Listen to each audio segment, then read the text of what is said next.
welcome to FNS Wrestling Podcast. I am your host, back for another bonus episode. And with me, as always, my co-host and teenage son, Jackson. Say hello, Jack. Hi. So we finally found the time to sit down and talk about AEW All Out 2021.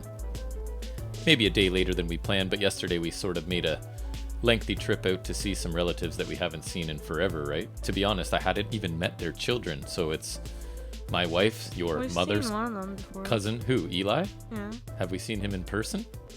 Before. I don't remember. Really? Yeah. Was I there? Yeah, because remember When he was everyone's like, baby? oh, he's a chubby baby. He is. Now he's a 2.5-year-old, so it was nice to see him. And they also have a newborn baby, so that's what we were out doing yesterday. Took about an hour and a half to drive there. And they got Hulk. Stayed for dinner and whatnot. Yes, they have a cute little dog named Hulk that you quite enjoyed. So we got back kind of late. I still found time to sit down and do my Ring of Honor 520 review, so that's up there. Why not? Because why not? But then I thought we would wait till today. We're all rested and fresh to talk about the AEW pay-per-view. So I don't know. Any banter to talk about? Anything exciting happen since we recorded on Saturday? I don't think so, really. I went to the mall. When was it? Sunday. Yeah. Because the new Marvel CMF came out. Right. But Toys R Us only let me get 5 because they're little poos. Oh, I was going to get 14. And CMF means what? Collectible minifigures. Okay, so you bought Blind some bags. Marvel minifigures, and they limited you to 5. So you were upset about that. Yeah. But then I went to EV Games, and right. out of the corner of my eyes, I was walking out, I see an AEW box. I'm like, oh, and it's Unrivaled 6 MJF. And what should I find behind MJF? Well, nothing but new Lucha Bros. Right, so he got lucky, and as I've been saying to him, I feel like, I think I even said it on the podcast once, that EB Games is starting to carry more collectible stuff. And this is like... And they definitely are. The latest series that's out. Right, so Unrivaled. They're ahead of... Because normally you find them in Walmarts, but it's kind of... That's like series 3. Right. Because we're usually behind the US a couple series. Seems to be, And this is like what you would... Like what's out there. Or like what's supposed to be out at least. So. Right, so you found current stuff in a surprising location. So you were pretty happy. You picked up some cool looking Lucha Brothers figures, especially the Penta. Kind of broke now, but that's life. That is life, very much so. You'll get used to it, buddy. Don't worry. But anyways, I figure we may as well get right into talking about this pay-per-view, right? And see what we think of it. So let's talk about AEW All Out from 2021.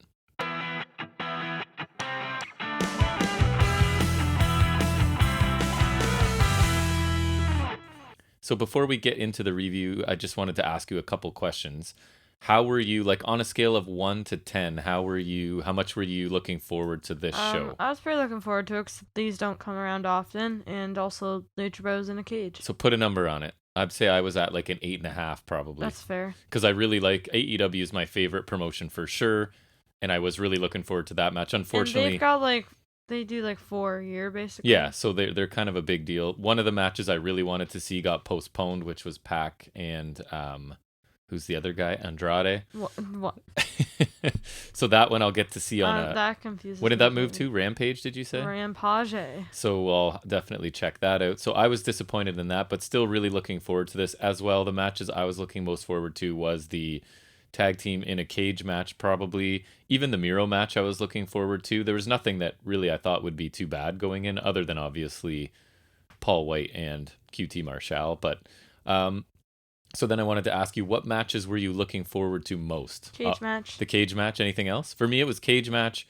I was interested to see Miro, Eddie Kingston. I was interested in a lot of other stuff. I wasn't really excited for anything else. I was intrigued by the Punk Allen, but I wouldn't say I was looking forward to it as much as most people were. The Omega main event, I was kind of... I'll watch it, but it wasn't what sold me on the pay-per-view, right? So yeah, I was mostly just excited for the cage match, if I'm being honest. It's 2 of my most favorite tag teams I've ever watched with an important stipulation in a cage match. Yes. Yeah, so that was pretty exciting. They have a history of doing insanely epic things. Right, and then least interested in, obviously, Paul White, QT Marshall. Yeah, the Battle Royals goes without saying. The Battle Royals are usually whatever, although there was... I usually like a good Battle Royal, like the Royal You do Rumble, like them more than I do, for sure, generally. Yeah, I don't know, it's like, they're never the most in-ring interesting, no, but there's not enough they're usually interesting. There was one, I forget which one it was, that AEW did that I thought was really good, because they really, either furthered storylines between people in it, or developed storylines between people in it, so I thought that was cool. So yeah, I wasn't super looking forward to that one either. And then everything else I expected probably would be pretty good because it's AEW and they do pretty amazing work in ring. All right, well, I don't think you checked out the pre-show, right? Because you were doing something else and you said that if the Battle Royal was on the pre-show to call you, but it did not come up. It was just the one match, which was the 10-man tag team match. So you get the Best Friends and Jurassic Express taking on the Hardy Family Office.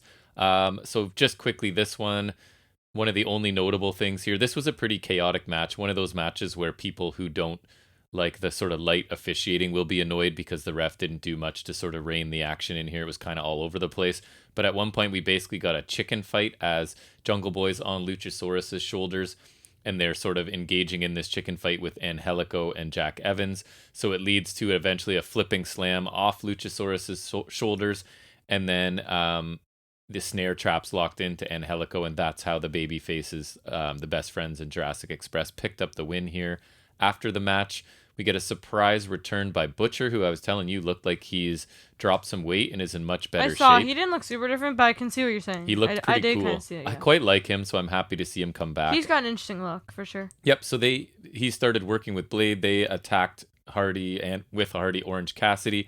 Almost looked like they were about to cut his hair or something, maybe. And then a whole bunch of people had to run back down to make the save. So I thought, just in general, I know you didn't see it, but I'll give my thoughts quickly. It was a good choice for a pre-show match because you've basically got a group of wrestlers that the crowd really likes. And it's not like super important because HFO. Because of Best Friends and Jurassic Express against a group of heels that I don't think anybody really cares about in HFO right now, right? So the crowd kind of gets to get started here. They enjoyed the baby faces getting the win.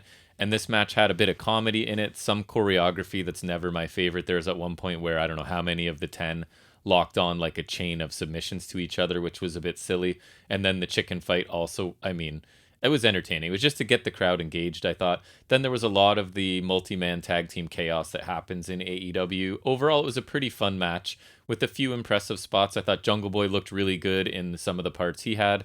And I am glad to see Butcher back. I think he's kind of cool. Plus, Blade's kind of lame on his own. Yeah, and I think this match was just to get the crowd engaged, so it probably did its job. They seemed to enjoy it. It didn't really feel any different than a multi-man tag match you'd find on an episode of Dynamite, but that's not necessarily a bad thing because those matches are pretty fun anyways, right? So I think this did its job. It got the crowd into it, and then we move on sort of to the main card.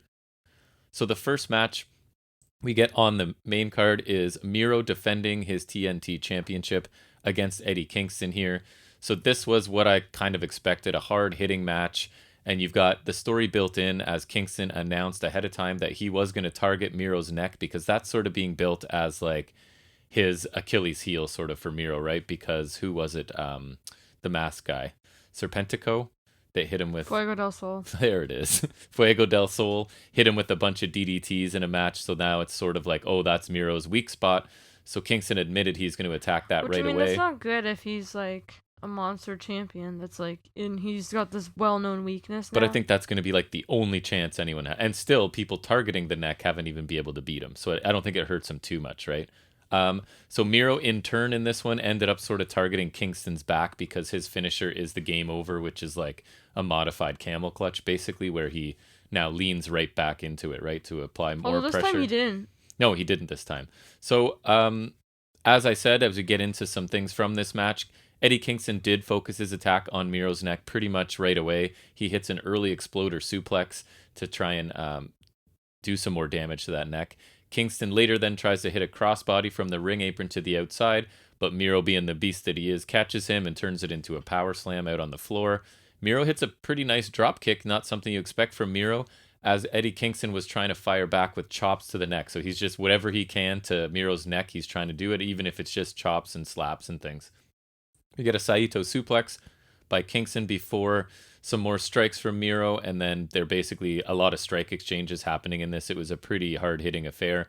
Miro starts to focus his attack on Kingston's back. He eventually locks in the game over, but Kingston actually gets to the bottom ropes to break the hold, which in the moment I didn't really love it because I like that move to be protected. But yeah, like you said, he didn't really break the hold. He just got to the ropes, right? He held on long enough to force a break. So an increasingly frustrated Miro, because of this, he at one point turns around directly into a DDT, and again, with the whole he's got a weak neck and targeting thing, it sort of builds maybe to a near fall.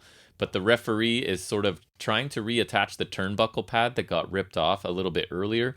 So I thought this was a nice touch. The ref's a little bit late because of that, getting into position to make the count. So Miro was able to kick out. But it was one of those where, like, if the referee had gotten in position right away, it looks like that might have been the end of the match, right? But we'll never know. That ref being delayed a few seconds sort of saved Miro here because his neck was attacked there. So the referee then stops Kingston from throwing Miro into the exposed turnbuckle, and that allows Miro, without the ref seeing, to hit a low blow, like a mule kick, basically, and then his big, I don't know, it's a Machka kick. Is he calling it anything in AEW? That's what it's called. It's still called the Machka kick, really? That's what they said, I think. I've heard Excalibur say it before. Oh, nice. So he hits one of those, scores the pinfall to retain his title in about a 13.5-minute match. What did you think about this one? And I think we both picked it right because it's not super hard to pick. Oh, right. We did both pick Miro for this one. Yeah, we both picked Miro. Going back to our predictions. Nice. What'd you think of the match? I liked it. It's not per se a hot opener, but it wasn't like a bad opener like Mandy Rose per se on NXT. Yes. It had the running story with Miro's neck, which I liked. I also liked the different touch of, like, Miro had to win by pinfall this time. Yeah, me too. Which, at least in his title run, he hasn't had to do yet. Right, so that kind of makes Kingston look a little bit stronger, right? I agree. It started a little slow, but it picked up. It was good, all things considered. I thought both of them looked good and put on a good opener. Yeah, I did too. So I did match star ratings just because I didn't want to take detailed notes while I was watching it, so that was sort of my way to remind me of what I thought of the match in the moment. So I thought I gave this one 3.5 stars. I don't know if that's meaningful to anybody, but that's what I gave it. I thought it started out really slowly as well, but by the end I was really entertained by this. The simple story of the neck being perceived as a weakness and Kingston doing his best to target it throughout the match. I always like that kind of story built in. So then Miro targeting the back also worked for me because that's leading up to his game over finisher.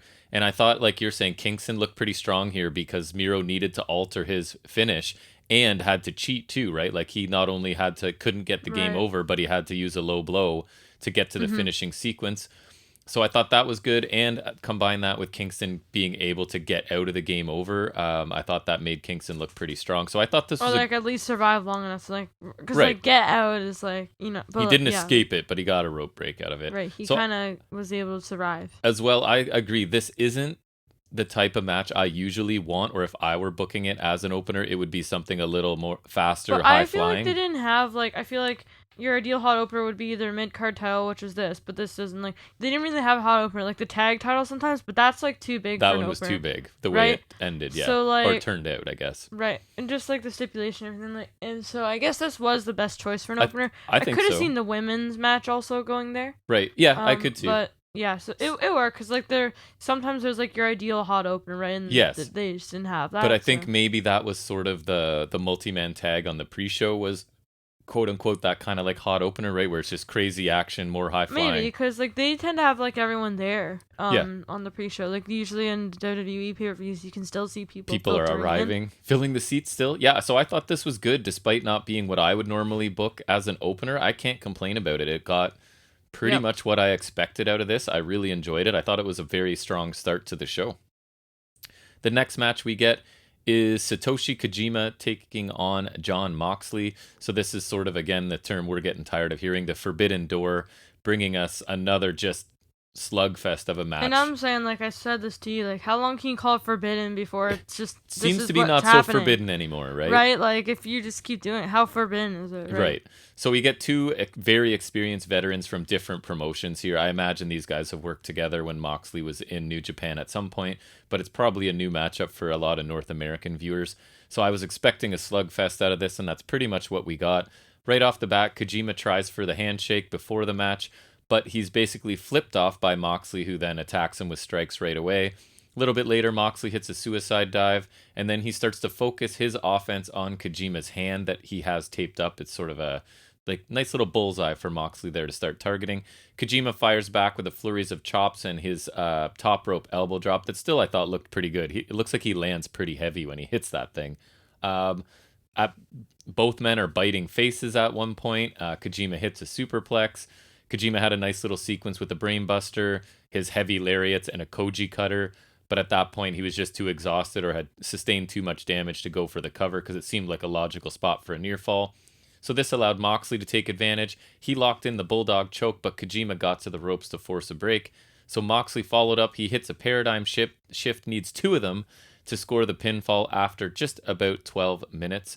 So aftermath of this match, another surprising appearance here. Oh, yes, you were very happy. It's Menorah Suzuki, who I love. I mean, I loved him even more a few years ago. He's getting a bit up there in age now, but one of the more intimidating I think he's like wrestlers. 53, I saw. I feel similar to him about like I do about Lesnar. Like I would not mess with either of these guys. He is terrifying. Even though he's not as physically imposing as Lesnar by any means, there's just something about him that he seems real, and I wouldn't mess with him. He commits to a full-time schedule, so. So Moxley is just looking shocked as Suzuki makes his way to the ring. Happy shock because like. Yes, he knows he's gonna get in just a. Well, and he wanted guys, right? He wanted like Tanahashi and like. So this will be a cool and all I got was too. stupid Kojima. Suzuki ends up removing his t-shirt, gets right in Moxley's face. They start to trade forearms. It almost was like we got a little bit of a match here after the match.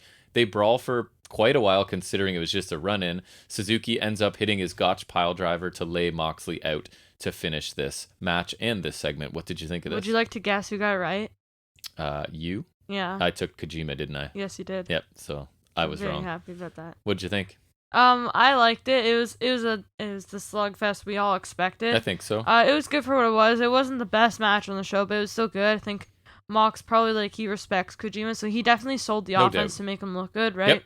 And so as a result, Kojima looked good for his age. Mox got a solid win, as I picked. You did. And Suzuki coming out after the match was really cool, and that should be a sick match for Dynamite, which would be in Mox's hometown. For sure. And he might win because they don't always book people to lose in their hometown. They don't.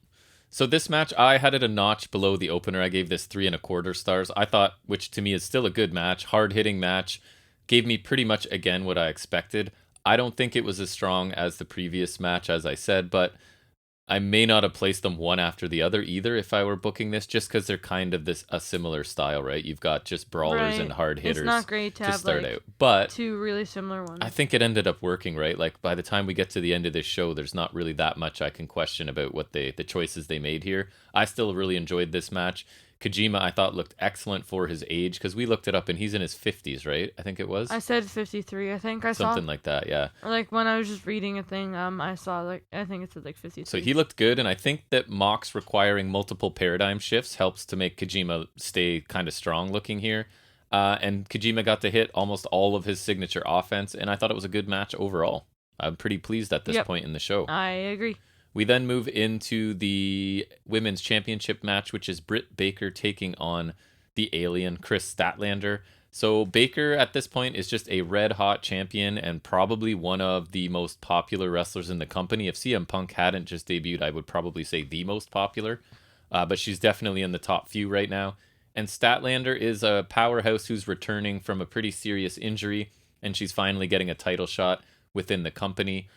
I don't personally think there was the greatest build to this match because, like we talked about, this feels like one of those kind of placeholder challengers, right? Until they find the next big one for which I think for they Britt did. Baker. But yeah, I think they probably did too. So I don't think this was the greatest build to the match. And going in, I mean, I really don't think, and I don't think you did either, that there's much chance Statlander wins, as good as she is, yeah. Like neither of us picked it, right? Right. No. Well, let me. No, I'm we didn't. sure we didn't. There's no way. But I'll double check. Yeah, we picked Baker. So the match starts. Statlander immediately tries to use her strength advantage, but did have to avoid an early attempt at the lockjaw from Baker, which I think they're protecting that move nicely, right? Because people start to panic when she starts to apply that move, so I like that. It's like the Rings of Saturn, but like it's like if she gets it hooked, you're dead. So you got to frantically get out of there, which I like.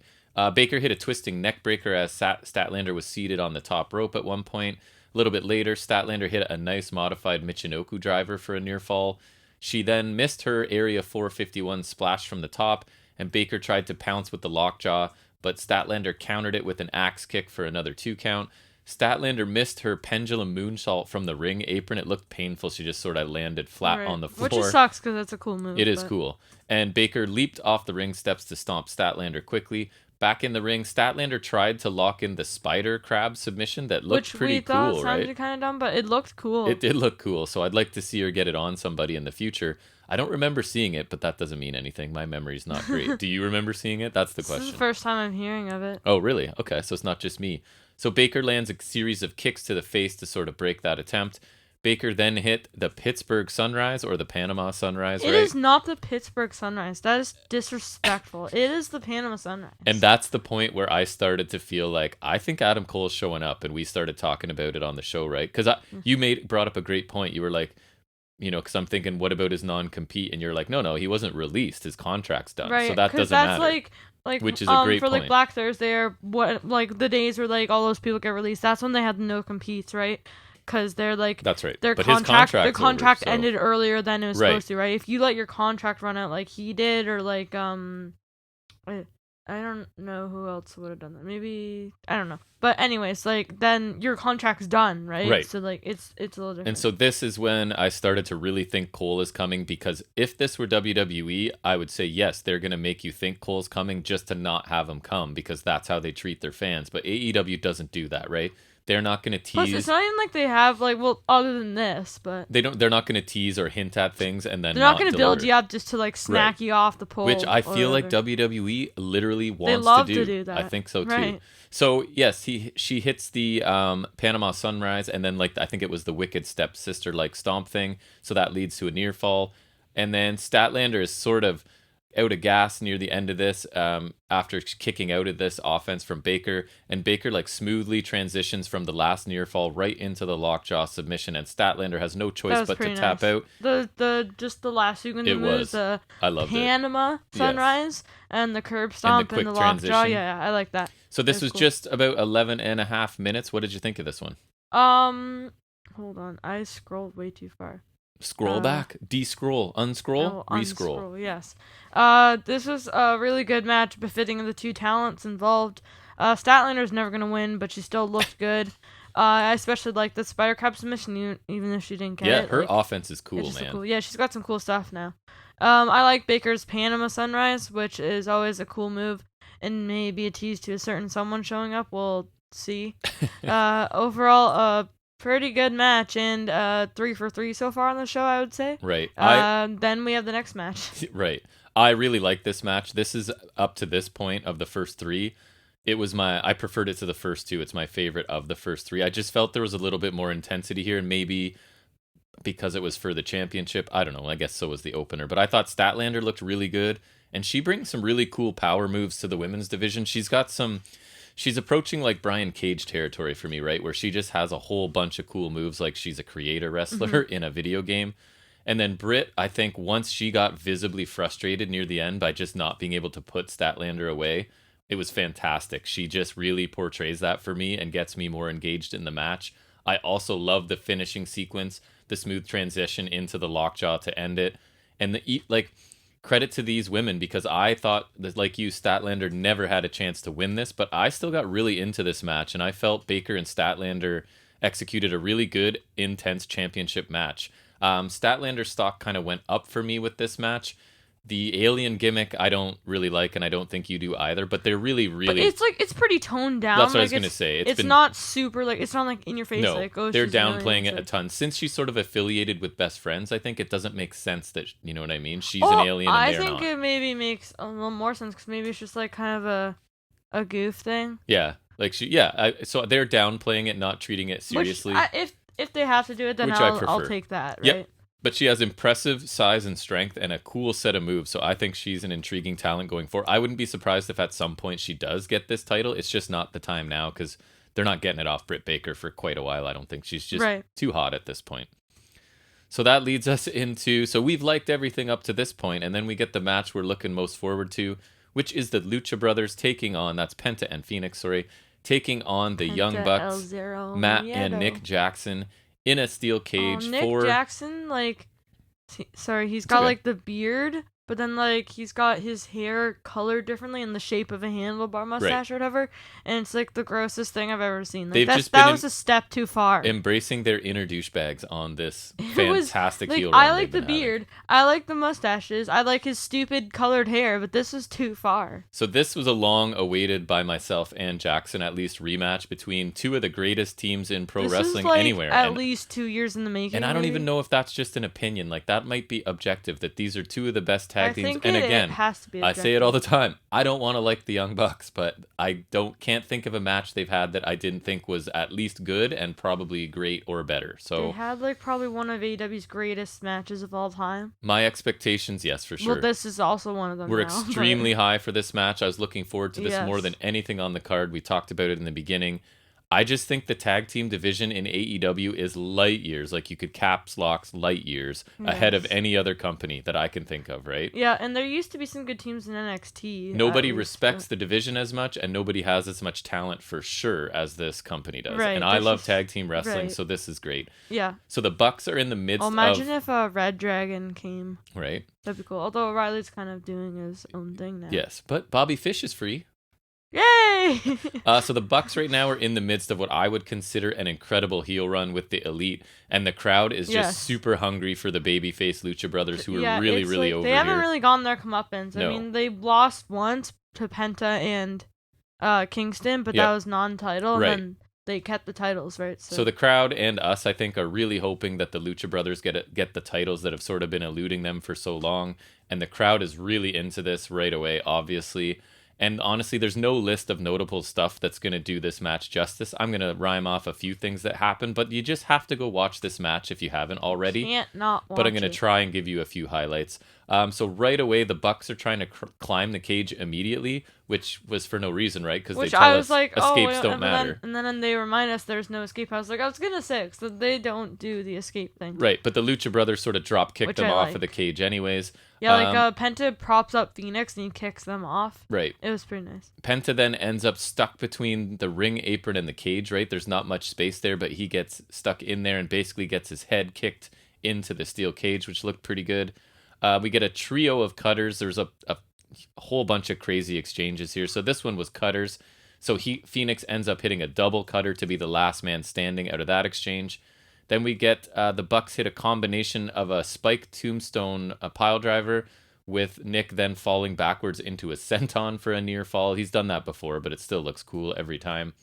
The Bucks then, just to get even more heel heat, are trying to rip the masks off of both of the Lucha Brothers. Which made me really mad because Penta, it's a beautiful mask. You got to preserve it. Look what he was there. The Lucha Bros entrance was insane, and Penta's ring gear was amazing. It was like the classic like Latino colors or like Mexico colors or whatever, with like the white, green, and red and whatnot, and like gold. It looks so good. That's a great detail I forgot. Their entrance was fantastic. Yeah, and then they ripped open his mask and he bled all over his mask. Did he ever? They were just determined to ruin one of his best ring gears of all time. So Brandon Cutler shows up at ringside because the Elite always have their minions not too far away. Yes. He throws a bag over the top of the cage into the ring for the Young Bucks. Matt Jackson opens the bag, pulls out a very expensive Nike shoe covered in thumbtacks, with the points obviously pointing out from the sole of the shoe. And Penta, who's already bloody, it looks like Matt's about to set up to super kick Phoenix, and older brother Penta jumps in front and takes the kick instead of letting his brother take it, which was a cool little spot. Yeah. Penta is then driven... Even though they kicked both of them anyway. Yeah, I mean, it doesn't end up mattering too much. Penta then gets driven face first into the tacks multiple times, so was already bleeding before this, but now he's bleeding even more. Like this, when they say bleeding profusely, this was like literally bleeding profusely. He was. We get a BTE trigger on Penta, only gets a 2 count because Phoenix is able to break up the pin. Phoenix storms back before driving the tack-covered shoe into the head of both of the Bucks and hitting the Black Thunder driver of his own for a near fall there. Black Thunder driver? Yeah. What? That was that. It's like similar to a Blue Thunder, but even a little bit different. They called it that on the match. Blue Thunder? You mean like a Blue Thunder bomb? No. A Black Thunder driver. Anyways, you can go back and look it up. Wait, I don't know. What do you mean Blue Thunder? Like a Blue Thunder Black bomb? Thunder. It wasn't Blue Thunder. But you said like Blue Thunder. you could, I don't know, go look it up later. I don't have time to describe it right now. Nick Jackson and Penta each hit package pile drivers on the ring apron, so one of each team hits it to the member of the other team before going one-on-one back in the ring, with Penta eventually hitting the move of the night for me, which was a ridiculous destroyer from the top rope, right? Looked incredible. Mm-hmm. We get a stomp and assisted. Like, it wasn't like, like the one on Rampage, where like it was off the electric chair. It was like he landed on his head good. Oh yeah, this looked, it looked amazing. It's hard to believe he didn't get hurt taking this. We then get a stomp assisted package pile driver, only for a 2 count for the Lucha Brothers. They try to do it again, but this time Phoenix comes off the top of the cage, but they don't quite get to that. As Nick Jackson makes the save, and then Phoenix comes off the top of the cage with the crossbody to everybody, basically. Do a big flippy doodad, but and the Lucha Brothers hit an assisted pile driver to pick up the win. They didn't hit the good one, which no, they didn't. But that's kind of like you have to hit what you can get, right? That's complimentary like of the Bucks. BTE trigger. So that was just over 22 minutes of absolute insanity. This match was nuts. My match of the night, probably going to be on the short list for match of the year. So I'd put it on. What did you think about it? It was an insane match. No shortage of insane spots. Pretty much exactly what I would have expected when you put these two teams in a freaking steel cage. Yep. Penta was bleeding profusely, which ruined his great ring gear, which showed the intensity of this match. From the strike exchange to the thumbtack shoe, which I think is an homage to their PWG video. Oh yeah. From Matt just like kicking both of them in the balls when they couldn't get the Meltzer driver. That was pretty funny. Right. Driver. I'm gonna correct you now. Just kidding. To the cage dive from Phoenix. It was just all over the place. It was awesome. Yep. Finally gave the Young Bucks the comeuppance, which people have been waiting for like pretty much the entire year. Like, I think they turned full heel in January. Right. So, and the Lucha Bros finally got their title win at long last. It's long overdue, and I'm very excited to see what this will bring. And this opens the door a bit for a lot of heel teams to challenge them. Which have sort of had to wait in the wings while the Bucks are super mega heels with the belts, so right? I'm gapping on TH2, yes. Yeah, right. You think they're going to be the first ones pushed up there? I doubt it. I would, but we can I hope. would gladly welcome that. Me too. A surefire match of the year contender, which I've already put in our table, and I will take a rematch any day of the week. Damn close to a 5-star for sure. Yeah, I gave it 4.5 stars. I thought just an insane match that pretty much lived up to the crazy levels of hype. Like, I built this match up in my own mind, and they did not disappoint me. It was awesome. It was bloody. It really felt like two teams were incredibly evenly matched, right? And that they were going to have to do something special to sort of get the win here. The Super Destroyer was perfect. These guys killed themselves as we expected them to do, right? I thought Penta could have almost died from a bleed out. I thought it was a really nice moment for the Lucha Brothers as they finally earned those titles, like you were saying. It's funny. Penta was hugging his kids and whatnot after the match. I'm like, he's so bloody. Oh yeah, everyone else left, and he's like staying there to call his kids over, and they are crying and everything because he looks like a disaster. And he's hugging them. And I'm sure his plan was to let them know he's so okay, because as a young child watching your father do that, like it's hard to believe that's not real, right? He's like the bloodiest person I've ever seen. I'm not sure how anyone could follow this match, so it being placed in the middle of the card is a little bit tough. This did end up being my match of the night, and one that I highly recommend anyone go see if they haven't seen it. And just as a comparison, right, because I've been reading some reviews on this show, people were rating Edge and Seth Rollins similarly to what people are rating this match, and I don't think there's a comparison. Not even close. And I think that's just, and I get the styles of the match are incredibly different, but this cage match was captivating, and I couldn't take my eyes off it. Yeah, there's the story running through it. Just these guys are arguably better. And so many incredible spots and moves. None of them are super old. Like you said, a match of the year contender, I think, when all is said and done. Fantastic stuff, but again, what did you really expect, right? And yes, a rematch. I'm fine with one rematch where the Lucha Brothers retain. That could be a main event on Dynamite or Rampage or something, right? Exactly. And then, we're going to get a bunch of heel tag team challengers coming out of the woodwork. So I look forward to this. I love this division, and I like to see where it goes now.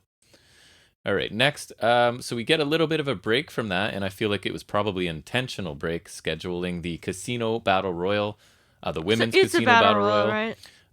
For this. So the way this one works is it's basically a battle royal featuring 21 women.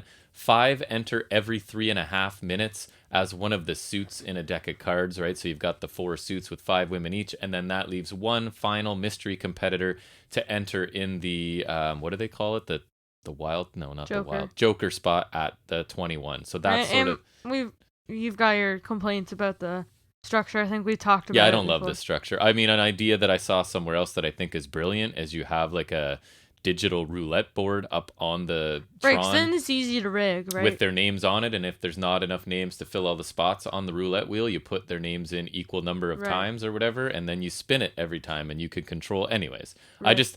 I don't love this whole 5 coming in at a time. So the first 5 women were the club's bracket, and that is Hikaru Shida, Emi Sakura working a new gimmick and outfit, right? We noticed she wasn't doing the Freddie Mercury, a Queen of the Ring kind of thing. Yep. So we get Emi Sakura, Bunny, Abaddon, and Sky Blue, who they tried to talk up as being something significant, and then she was eliminated pretty quickly, right? By Abaddon, I think. Abaddon looks like she's gotten herself in a bit better shape since I saw her last as well, so that's good. The next 5 women were the Diamonds, and that was Anna Jay returning after an injury. Kiera Hogan, who had a really not a great showing here. I was quite disappointed. She did next to nothing, although...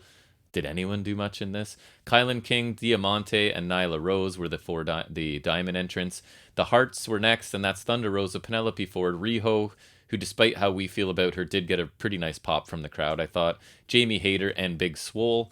Then finally, the last bracket was what? The clubs? I've lost track of what I put in there. Anyways, the last group was Tay Conti, Red Velvet, Layla Hirsch, Jade Cargill, and Rebel coming out. So I don't really have a ton of highlights from this. It was mostly basic Battle Royal stuff. No huge spots stood out to me. Can you remember anything that was like, wow, I can't honestly think of anything that was like a notable. So the Joker was the only thing we're waiting for, and it was sort of anticlimactic because everyone assumed that it was Ruby Soho, formerly Ruby Riott from WWE. So nice to see her. I am a fan of hers, and I think she's capable of a lot more than she was allowed to do in WWE, which is a pretty standard thing to say, I think. Yeah. So the final 4 in this came down to Thunder Rosa, Tay Conti, Ruby Soho, and Nyla Rose. So all pretty believable possible winners of this, although you were saying probably not Nyla Rose because she just had a title shot and was unsuccessful, right? So Thunder Rosa, it comes down... She eventually eliminates Nyla Rose. It comes down to Ruby Soho and Thunder Rosa. And they had what I thought was a little bit, maybe too lengthy of a battle on the apron, right? They just kind of fought on the apron for quite a while. And then there's the predictable, like, Ruby uses her finisher to eliminate her. Formerly the Riot Kick. I don't know what they're going to call it here. But yeah, she hits the Riot Kick. That sends Thunder Rosa to the floor. The Soho Soul, because... Yeah, nice. Huh? And the debuting Ruby Soho wins the Battle Royal. It was like Seth Rollins won the Rumble with the curb stomp on the apron. So in 22 minutes, what did you think of this one? Minutes. It was fine. It was a Battle Royal, right? So from an in-ring standpoint, it's never going to be the most interesting. It didn't. It didn't weave a ton of storylines together. There wasn't a ton to weave. I guess. I mean, like they didn't. I don't think there's much going into it, anyways. No, that's true. It definitely felt like the breather match after that cage match, sure. Which I mean that.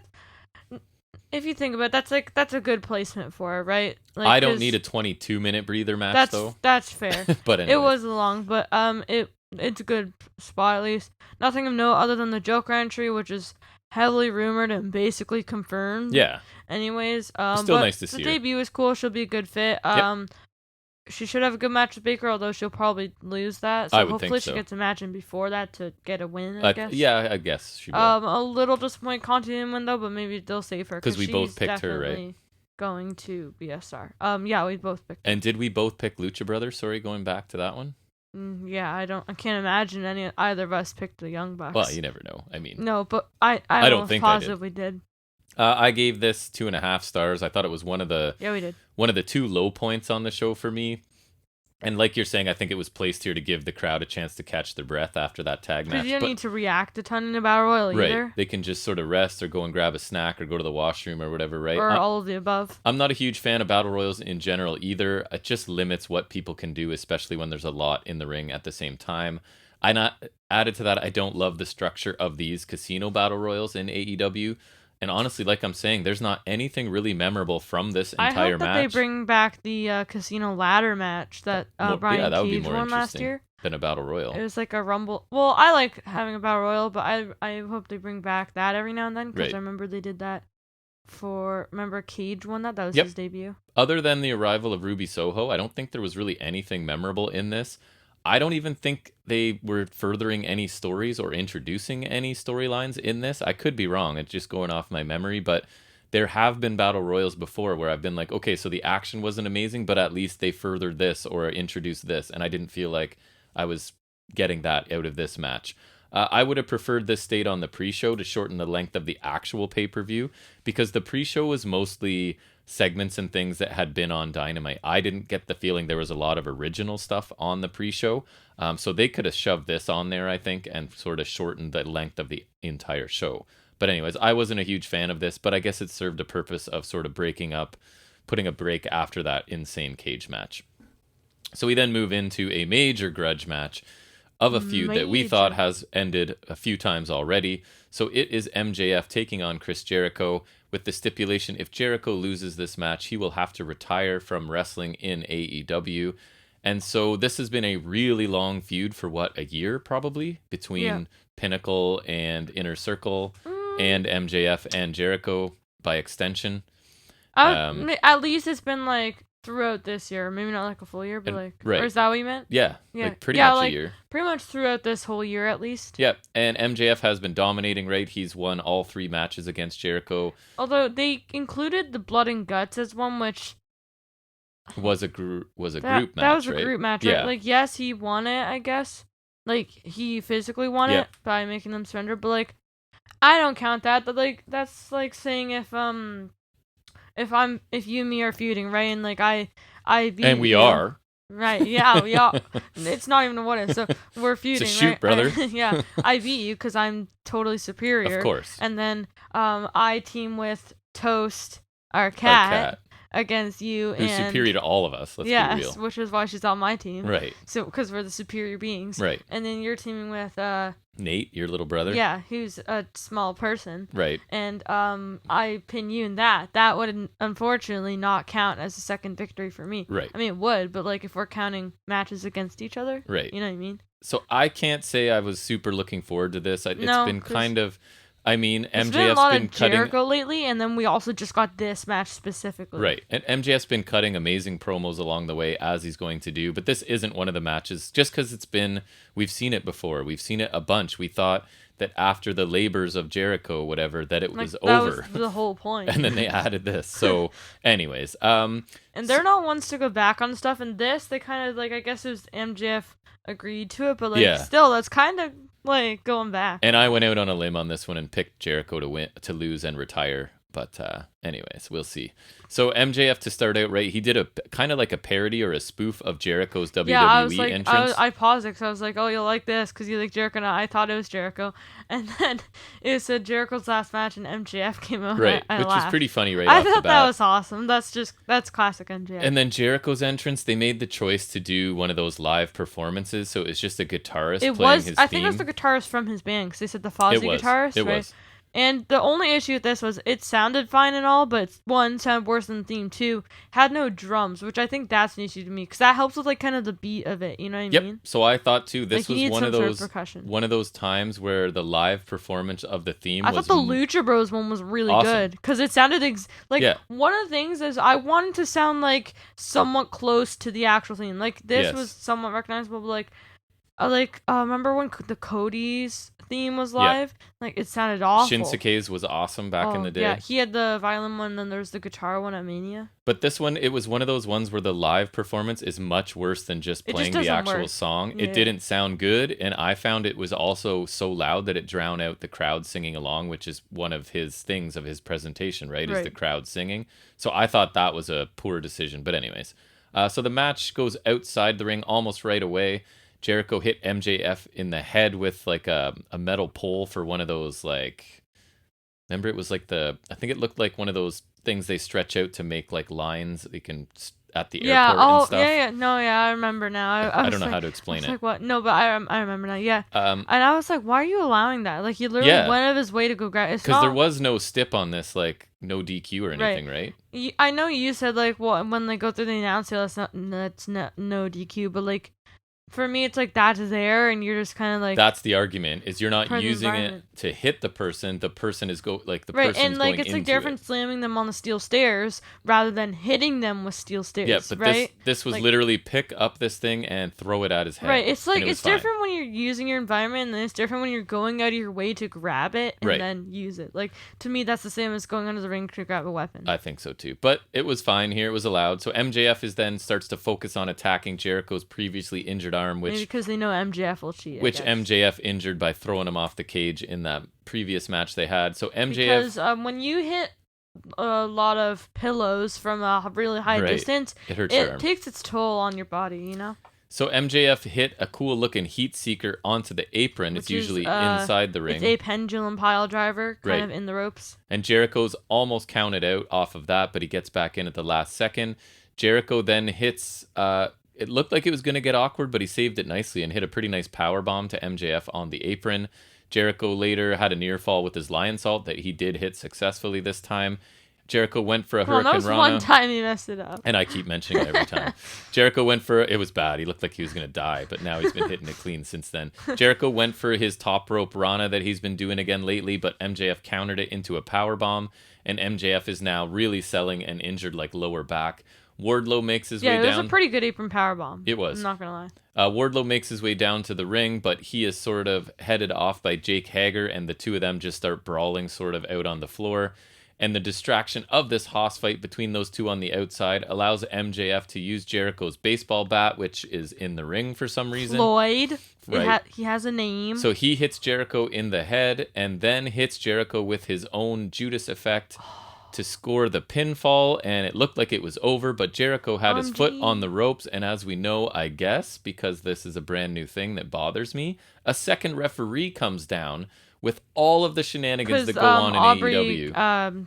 Counted 3, right? Right. There was a 3 count. It was over, and I was right. My prediction was right. MJF won, but so I win. Not. No, so you don't, because a second referee has to come down and says, hey, Jericho's foot was in the ropes. So they restart the match because that's a thing, I guess. As you can tell, I was somewhat that's happened before. Like a million times in wrestling. Yeah, but not. Anyways, they sort of selectively use it, obviously. Yeah, and like, so then, like that, I guess that's what you're saying, but like, where was this in SummerSlam 2011? Like, we were watching even AEW recently. When the Elite are cheating 1,000 times in every match and spraying cold spray and doing all kinds of stuff, and no one ever wants a second ref. Is the ref of Jericho's best friend? I guess something? With his career on the line, they really want to make sure everything's in order. They could have explained that; it probably would have helped me. But anyways, did Jericho bribe the ref? How do we know Jericho's not bribing people left and right? So the match gets restarted. Jericho nearly immediately goes for a pinfall, but MJF sort of counters it into the Salt of the Earth armbar. Jericho then counters that into a pinfall, and then locks in the Lion Tamer and forces MJF to tap out. And Chris Jericho does not have to retire. He wins the match in just over 21 minutes. What did you think of this? Would you like to guess who picked it? You. Yeah. I admitted I was going out on a limb on that one. I just don't want it to end in a tie. We were picking a lot of the same things. So yeah. Although I was already up, so now I'm up 2. I'll take a loss to be different. It was Moxley. Yes, that's what it was. Even though we got this very recently, it did seem to improve at least a bit. I thought on the last match. Other than the weird double finish, it was good. Like, I liked it. Again, kind of basic, but you had things like that apron power bomb and like the heat seeker on the apron. Yeah, it looked good. Both of those were on the apron, but there was some good stuff. The result was easy to call, and I guess this means hopefully Jericho's satisfied and he can move on, because MJF at least is definitely destined for bigger and better things at some point down the line. Yep. I gave this 3 3/4 stars since I've been saying what I rated things. And like you, considering how much we've seen these guys together and that I really wasn't looking forward to this, I was impressed with this match, and it definitely one of the ones that over-delivered for me. My only real complaint was the false finish and the restart, because this doesn't really happen. And if it's ever going to happen, AEW is the place where it should have happened many times already, because there's constant cheating by many people. Especially with the Elite holding most of the titles. Regardless of my issues with the finish, these guys put on one hell of a match, I think. I honestly thought there was a chance Jericho would lose. Not a strong chance, but I did make that pick. So that uncertainty, I think, added to my enjoyment of this match, because I thought they can have him retire and then have him step back into unretiring at some point. So I really enjoyed this match. For. Even though we've seen many versions of it already, I thought this was maybe my favorite one they've had. I think. I mean, yeah, they kind of fall into a blur for me. They kind of do too, but I really like this one, and I wasn't really expecting to because we've seen it so much. But they delivered, I thought. Yep. And honestly, MJF keeps busting out a little bit more athleticism all the time, right? By doing kip-ups and stuff that I think some people will be surprised that he can do because he does work such a heel style all the time. So he's slowly introducing like, no, this guy's probably an elite athlete like a lot of the guys in this company. So we then move to one that I'm sure most fans, it was at the top of their list to see, not necessarily mine, but that is CM Punk making his return after 7 years of absence to take on Darby Allin. So the basic story of this is Punk has come back after that 7-year layoff, basically saying that if he were a kid, Darby Allin would be his favorite wrestler, so he's decided to sort of spotlight some of the youth in this company, and he's targeted Darby Allin as his first opponent. So Darby, despite he is staying babyface, so it's a kind of babyface on babyface, because Punk walked out up the face tunnel on it after the match, so I guess he's officially a babyface. So Darby feels that Punk is overlooking him by basically saying, you're the first one on the list, basically implying that I'm going to quickly mow through you and keep going down my list. So he's determined to defeat Punk in Punk's first match back, and that's where it puts us here. And Sting will not be at ringside for this, right? Uncle Sting is not coming down to help Darby on this one.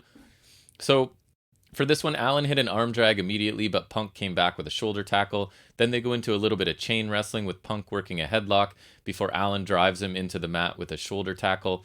So early on, Punk nearly caught Allin in position for the go to sleep as Allin went for a leapfrog. So it's kind of a little bit of this Punk trying to get the GTS and Allin trying to avoid it, obviously at all costs, because that move's pretty protected. Punk launched Allin through the turnbuckles into the ring post, and of course, because Darby Allin has to do everything a little bit better than everybody else, he also flew out onto the floor, and I think he caught his back on the corner of the steps on his way to the floor. It looked really painful, looked really good. He just does everything at 1,000,000 miles an hour, like faster than anybody else, right? So this looked really good. So Punk then begins to target Allin's back and ribs after this. Allin hit that flip over stunner that he always does, rolled up Punk in a series of near falls before scoring another 2 count, hitting a nice code red. Punk managed to hit a go to sleep. I thought this was well done too, right? But the impact of it sent Allin through the ropes and to the floor, and it didn't look like Allin had to jump through. It actually looked like the impact of the move sent him through, so I thought that was really well executed. And then Punk is happy to take the count out in his first match back, but Darby Allin managed to get back in at the count of 9. Which I thought was weird if he wants to prove himself against the current talent, and also he's a babyface. And also we just had this spot with Jericho, right? The whole almost count out and dive back in. But anyways, it can happen more than once. Yeah, 2 matches in a row, that's true. Punk then exploded with strikes, signals for the GTS again, but Allin fires back with elbow strikes, forcing Punk to slide out of the ring, and then Allin hits his super speed suicide dive. Back inside the ring, Allin goes for a coffin drop, but CM Punk sits up like he's Kane or Undertaker at the last second to avoid it. Allin reverses another GTS into the Last Supper pin for a near fall, but then Punk hits his leg lariat and finally hits the second GTS, scores the clean pinfall victory at about 16 and a half minutes in his return. What did you think of this? I thought it was pretty good, especially for someone who hasn't been in a ring for the better part of 7 years. A strong match for his return. The early going was a lot of mat wrestling and whatnot, but I think that was just to illustrate Punk's still got it, which I think and they just still both did, of them are versatile, right? Right. Punk didn't seem rusty at all. If this is the level he's at, I'm perfectly fine with him sticking around. I think this is the only worry, and if this is how he's going to be wrestling, you can keep him. I think that'll be fine. He clearly moves the needle, and if this is his in-ring product, then that's good. And imagine the kind of matches you can have with someone who's even better than Darby Allin, right? Not that we don't love Darby Allin, because but there's arguably Nick Omega or something. Sure. I enjoyed the match, but not Punk's attire. Just those long tights, man. Yeah. It was weird to not see him in his normal trunks. Right, I've seen other people think that. I'm glad it's not just me. No, I don't usually notice because you're more of the detail guy, but then I'll go and listen to other people once we're done talking about it, and I guarantee someone I listen to will agree with you or point it out. I just seen like when I'm scrolling on Instagram or whatever. Yep. It is jarring, especially because like it is. He's never worn that. I thought this was another really strong match on the card. I gave it 3 3/4 stars. I don't think it was near the level of the tag team match, but I mean, you can't use that against, because every match is going to fall short pretty much against that one. But a really strong showing for Punk in his return match. And again, I always have to qualify this. I am not a big CM Punk fan, but I am willing to acknowledge that when he's successful and when people love him, it's good, it's good. Right. So I thought Darby looked really good just with his speed and the near fall. What's that pinfall that he uses called again? The Last Supper. I thought that was a cool little near fall. And now I think I figure out how to do it too. I don't think the loss hurts Darby Allin at all, because I don't think anyone expected him to beat CM Punk the way Punk's being presented right now. I didn't see any signs of ring rust on Punk. Maybe he was a little blown up at some point, but I don't think it was anything that was distracting or held him back at all. And I thought the final few minutes of this were really excellent, and I liked the match overall. I don't know if I'd say it over-delivered, but it definitely was a good match. It just wasn't one of the ones I was really looking forward to. It was more of a curiosity for me, and I enjoyed the match quite a bit. Yep. So then I think they probably scheduled in another break because they figured the crowd would be super fired up for that CM Punk victory. So the break they schedule is the break nobody really wanted to see, and that's Paul White facing QT Marshall. That's right, Paul White in 2021, FK The Big Show, and QT Marshall are on a pay-per-view somewhere near the main event, in fact, right? So this is a match that I'm offended. It seems to exist to indulge Paul White's desire to get back in the ring, I guess, despite being hired by AEW as a commentator. Despite no one else having the same desire? I'm hoping this is a one-off, and he's just like, I just want to do one more. Like, I can't remember what was his last match in WWE, a disaster or something? Because I feel like maybe he's like, I just want something where it's not a disaster and I get a win and then I'm done. But last I remember, he was Rollins had the newly formed faction, right, with AOP and I think Murphy joined. AOP and Murphy. And remember Joe and Owens were feuding with them, and then Show came in as their third man. Right. I don't remember being like bad, but we don't have high expectations from an old, out of shape Big Show anyways. Yeah, he's not even like ripped anymore. Like, also, I guess the point is it gets one of Cody Rhodes' good buddies a pay-per-view payday, so that's fine. Yeah, Rhodes is probably good friends with him, whether it's like it's like his best friend. Dusty, really? Yeah, him and QT are super tight. Oh, I thought you were talking about Big Show. No, Cody and QT, sorry, not Big Show. So well, I don't know. It could be Big Show. He was in WCW with Dusty, probably. I don't know how this ended up on a pay-per-view, but here we are. So notables, there's nothing. White fights off a whole bunch of members of the factory because he's really, really big, and he wins with a choke slam. That's why I picked him. Wins with a choke slam after what was mercifully just over 3 minutes, which I would say they could have shaved a minute off of this still, but it was just a 3-minute match, so I don't know. That's longer. That's 1 minute too long. So I don't even know if I gave this a star rating. It would be like 1, if anything, even less. But another break for the crowd after the excitement of the Punk match, I guess. Again, had no business on a pay-per-view. Nobody looks good coming out of this, right? Who looks good here? Nobody. Maybe your old commentator that's not going to be a regular in-ring competitor. Even then, he did his stuff that he can probably just do anyway. He did a choke slam, and that was about it. Right. Waste of time, a rare miss for AEW on this pay-per-view or any other, really. Yeah, I guess I'm just thankful it was short, I guess, but still too long. Yes. And Paul White never needs to wrestle in AEW ever again. I would agree. Especially not a singles match, man. I don't know. At all. Let's just say at all. I don't want to qualify it and put that into the universe. Give him a chance. At all. So then we get to our main event, which it's kind of funny. I guess this has to be the main event. I feel like maybe Tony Khan and AEW feel like they're those people that are like the big championship should always be the main event. And I don't really disagree. I think at the end of the day, like, I think that makes sense. Should be like, yep. I think there could have at least been an argument for the tag match, but I understand that at the end of the day, they has to be the big belt, right? The world title, yep. Yeah. So this isn't a match that I was really anticipating because we've kind of already gotten it a little bit not long ago.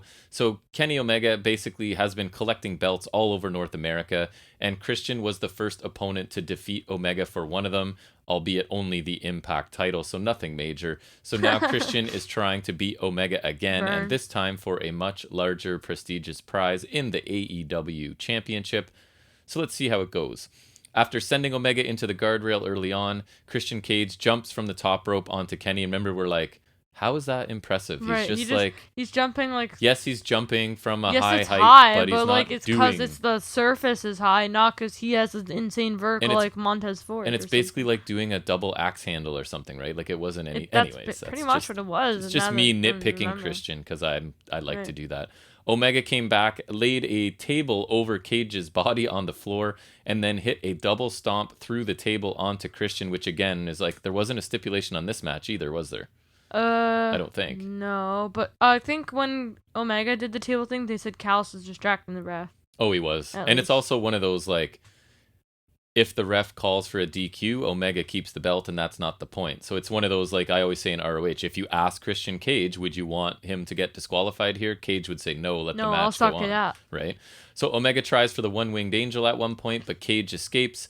Nearly locks in a cloverleaf before Omega grabs Cage's hair to escape because he's a heel and he does heel things. Cage hits his reverse DDT for a near fall, which is never a very impressive move, I find. Omega fires back, begins to hit V-triggers and snapdragon suplexes that always look awesome, as Cage is defiant in the middle of this, flipping off Omega as he's sort of getting hit with these snapdragons. Cage and Omega then battle onto the ring apron, each man trying to drive the other through a table that's been set up on the floor, before Cage finally spears Omega off the apron through the table, and the table broke in a really odd way that looked super painful. A really not good way. It's like the bracket holding the legs poked through the wooden table, and it looked like it got Christian. I can't imagine it felt good at all. And tables don't usually break like that. It's just the way they landed and the way it broke. So that was pretty unfortunate. It looked pretty painful for Christian Cage. Cage locks in the cloverleaf.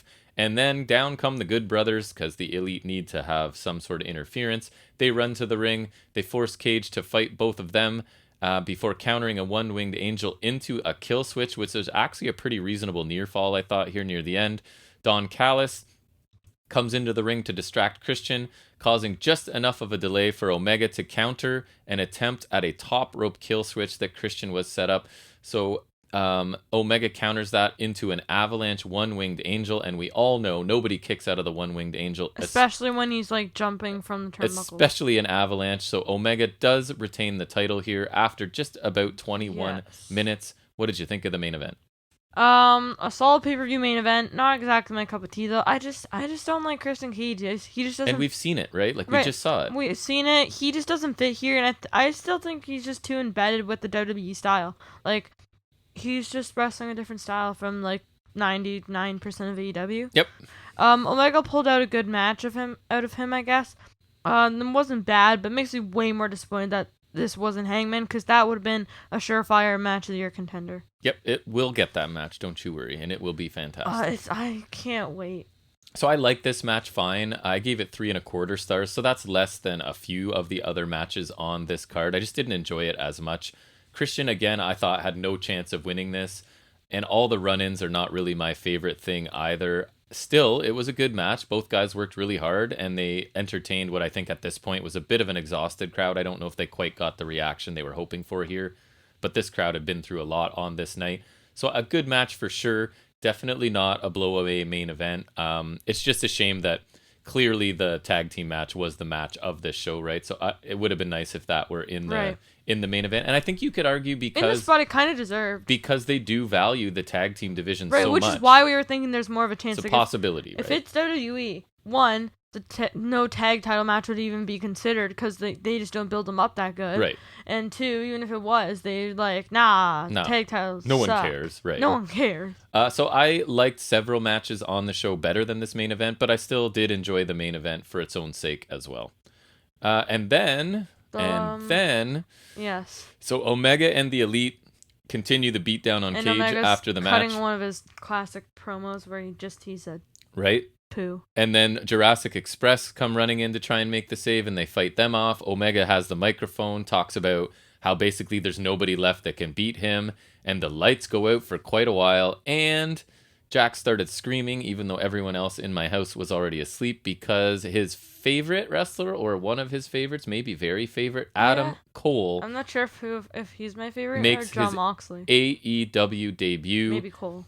So he comes down to the ring, sort of teases that he's not going to work with the Elite, gets in Omega's face a little bit, and then he suddenly turns, hits Jungle Boy with a super kick, and then embraces the Elite and celebrates with them, and he is part of the Elite, it looks like. What did you think of this? Super Elite. Super Mega Elite. I've listened to his theme, and it's okay. It makes me miss his WWE theme. Yeah, I didn't really notice it. But I'm very happy about this. Me it's too. kind of a no-brainer. He's probably one of the best wrestlers I've had the privilege of watching. Yes. And he's close with the Elite, which hence this.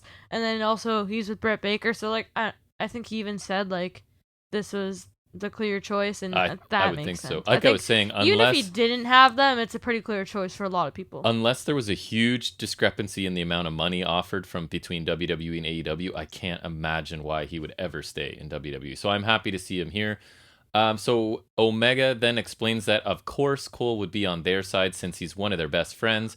Omega then says that he'd send the crowd home happy. He's doing his signature sign-off thing in the But then another very familiar theme song hits. And kinda. It starts out the same. Yes. It goes really bad. Very familiar, and it's Bryan Danielson also making his debut with AEW.